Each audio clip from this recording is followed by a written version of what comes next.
Hello everybody, this is Fernando for the latest Cryptids and Monsters video. I thought I would give an extra bonus video for everyone out there. This wasn't a recommendation by anybody yet, but whenever I see something that I come across that is very interesting and very fascinating, I go ahead and I discuss it here, again, just as a bonus for everybody. So I'm not counting it towards like the 4 or 5 for this particular session, but instead it's going to be more of a bonus. So I'm still going to have about maybe 2 more videos left after this for this session to talk about, and I'll present those here soon. So in any case, the reason why I picked this particular cryptid was because of how mysterious it is. It's only had one known occurrence of an attack of some sort, and it actually attacked a part of the naval force, so it doesn't get more official than that. But there wasn't much information about it ever since then. No information in terms of what attacked it. Very mysterious as to like the descriptions associated with it. Only the best guesses and the best thing that people can surmise that it's tied with. But the creature that I'm talking about here is called the USS Stein Monster. And the reason why it's called the USS Stein Monster is because it's named after the ship, the what's called the Knox-class destroyer that was attacked by this creature. So that's the only classification that it has, based on the fact that it attacked this ship. And so because of that fact, it's forever been known as the USS Stein Monster. And what people surmised that it was a form of a giant or colossal squid, but a very unique form considering its size. To give you a brief history, colossal squids and giant squids, the difference between them really has to do with mass compared to length. And so some of them weigh a lot more than others, and others are far more larger in size in terms of length on there. So with regards to the USS Stein Monster, considering that it's estimated to be a giant squid of about 150 feet or more in length, it would easily be within its own classification, because the longest squid yet happens to be somewhere around, recorded history happens to be somewhere around 45-46 feet. So here you have something that is at least 3 times that length, and something big enough to have actually and successfully attacked a naval, like a class destroyer, as you see the picture of here. I mean, for something that can attack the size of this thing and almost attack it in a way where it created not a significant amount of damage, but considering what was the remnants of the destruction on there, what was left, this is a creature that is definitely something not to joke around with. So the USS Stein Monster, again, the reason it gets the name is because of the ship that it attacked. This happened back in 1976. It's unknown where it was attacked. Presumably it was just somewhere out there in the sea. But what happened was in 1976, something attacked this ship, and the way it attacked it was its tentacles wrapped around several parts of the ship, so much so that it was able to reach a portion of the ship that contained the sonar dome. I'm trying to see, as you can see here in the picture, it's somewhere there. It's presumably either the ball-looking thing towards the left-hand side of the ship, or it could be the one that's towards the very, very top spire of the ship on there.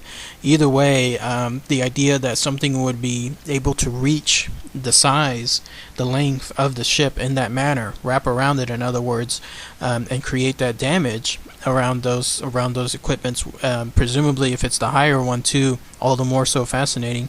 Then this is a creature that is enormous in size, and it left the telltale signs of the claw-like marks associated with the suction cups of a squid.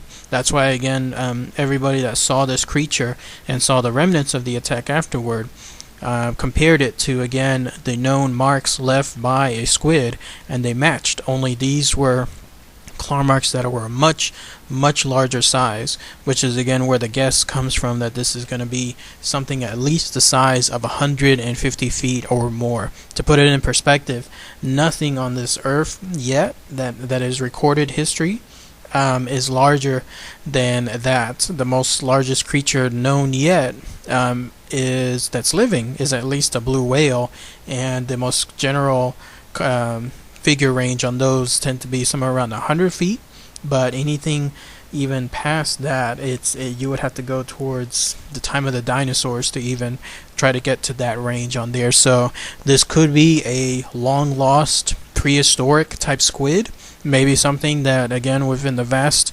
oceans out there, so much of it undiscovered yet. It's mapped, but it's far from being discovered. In terms of actual exploration, there could be, again, a super giant squid of some sort, which nobody, I mean people freak out. There's this phobia that people have whenever they're in a sea, and let's say they're just on a regular boat, a small boat of some sort, and they see this giant shadow passing underneath them. Well, imagine if it's something like a blue whale size, but almost double the size of there, and then you'll get to see the fear that a creature like this would have. But again, not much else is known with this particular squid, other than what we can compare it to. Again, the largest known squid, or estimated squid, is about 45-46 feet long. So if you go and use that as a comparable basis, then this thing would easily trounce it. It would be 3 times as large. So anything you can compare it to in terms of the size of, let's say, the longest length squid known now, triple that size, including its beak, including its eyes, including its mass, including its tentacles. Triple that size, and then you'll have an idea, essentially, of what we're dealing with on here. Unfortunately, there's not even so little is known associated with this creature.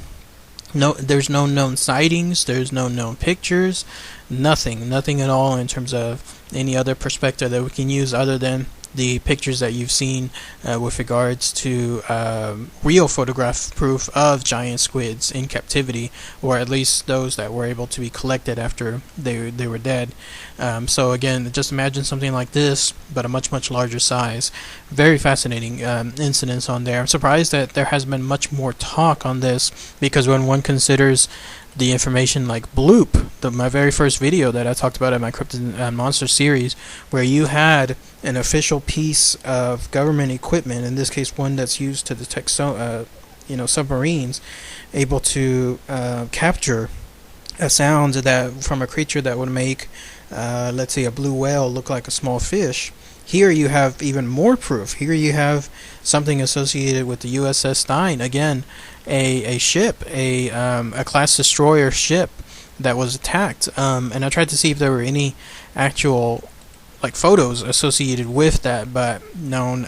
I guess it was covered up, or it was just ignored altogether. But unfortunately, nothing as far as any proof. But at least people that were there during the attack were able to report afterward what had happened, and at least through word of mouth, that's how this story came on there. So very interesting, very fascinating stuff. If anyone has heard anything else associated with this USS Stein Monster, please post your comments, share them below. It'd be interesting to hear if there's any other form of data of any kind that we could all get around, that we could all essentially hear from. So, alright, thanks again, everybody.